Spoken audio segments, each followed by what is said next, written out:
Okay, so this is Laura's journey. So start the journey right at the beginning. She's on her way to the airport on the road, and then suddenly unexpected event occurs. There's an accident at the M25. Most expected. Well, it's actually quite an expected event. So she had this new application arrives with a push notification, and it basically says running late. Don't worry, you have some options. Basically presents her with three options. So one of which is to try and make the flight.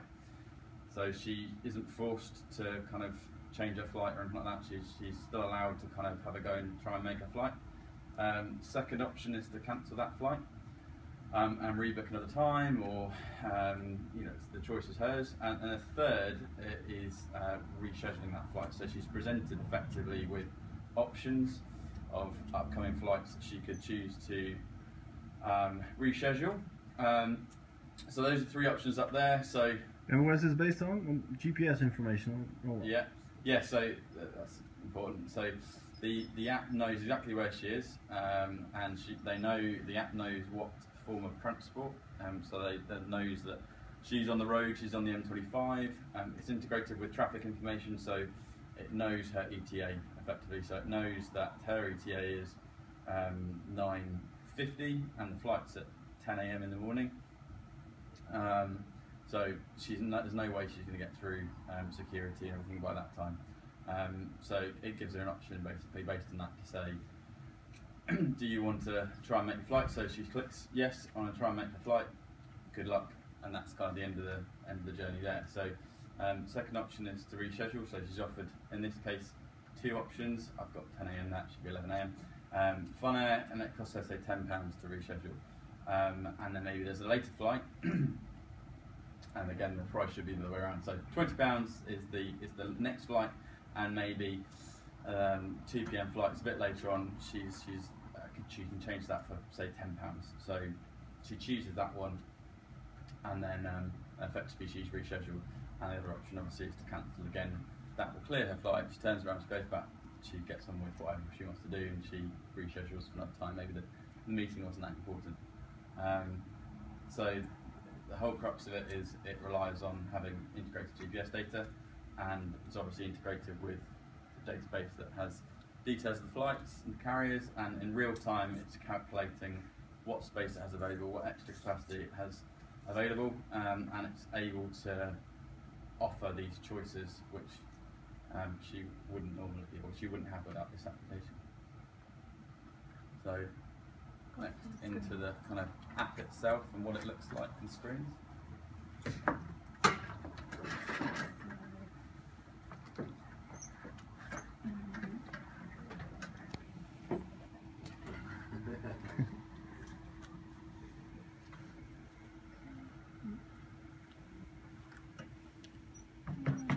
So in the morning when she first wakes up, it's a very personalised experience. So good morning, here's your flight detail. Here's your flight details, and this is how long it's going to take you to get there. Don't see any issues at the moment, so go for it. And then on the route, she's obviously driving, so it knows that she's driving, and it says there's a major accident on the M25, and given where you are currently, I don't think you're going to make the flight. What do you want to do? So if she chooses to reschedule, then it will give her the options that are available to her.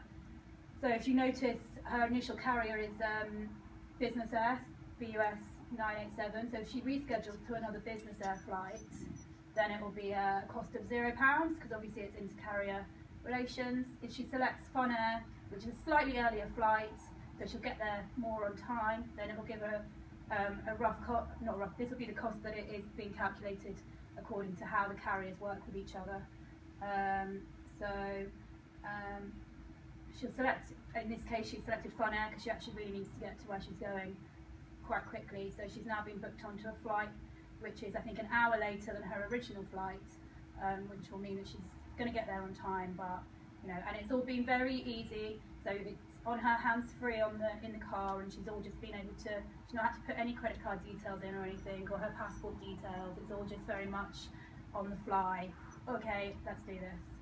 And then no extra accidents on the exactly. So there'll be no increased accidents. She won't be rushing. also looked at how the airlines could potentially use this GPS information. So, for example, they access the details for the passengers on each flight. So, for this particular flight, there's 20 in the danger zone, which is where they're not even in the airport yet. Nice. There's 50 pre-security, so they're probably going to make it. You might want to try and herd them through a little bit, and then there's 120 that are in the green zone, which means that they're going to be all right to get the flight. So that's two different ways that we can use the information, but mainly focusing on the customer experience on their flight, on unexpected events. Okay. Thanks. Jump to your last slide. Yes. So our theory remains, and Laura, you won't be interested in this. This is just so you don't worry that your favourite airline will go bust because of this innovation. Your airline has always sort of had some of this information. It's had a sense of how many people at the gate, but it's never known exactly how big its excess capacity is, sort of within the airport, also outside the airport.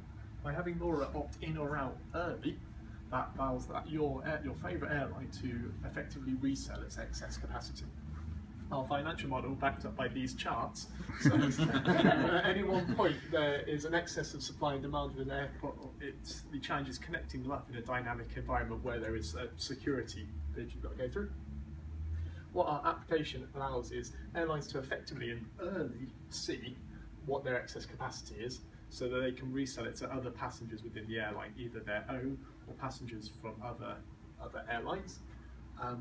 Because you're not actually trading seats, you're just allowing people to buy empty seats in an open market, that you actually don't need a lot of integration between the airlines, you just need to pull their data together.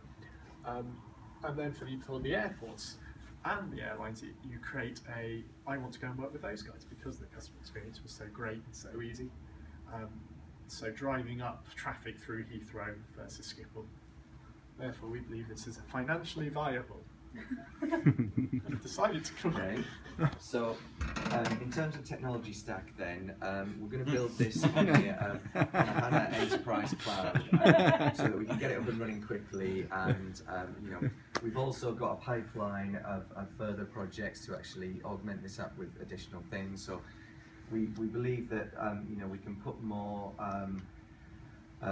features into this app, and we can potentially look at pulling people off flights if they can travel later on in the day, so that you can maybe get a cheaper ticket, as well as if someone's in the airport already and we know that Laura's not going to make it, so therefore we can potentially move them up to an earlier flight, and that frees up a space later on that we can potentially use as well. So we've decided to name this app the Human Airline Notification Application. And we've already got a number of partners that are very interested in this. We've got an offshore development team, that are working on it right now. Lots of complex algorithms to make all this sing, but we think we've got there. So we're looking to launch in Q1 2015.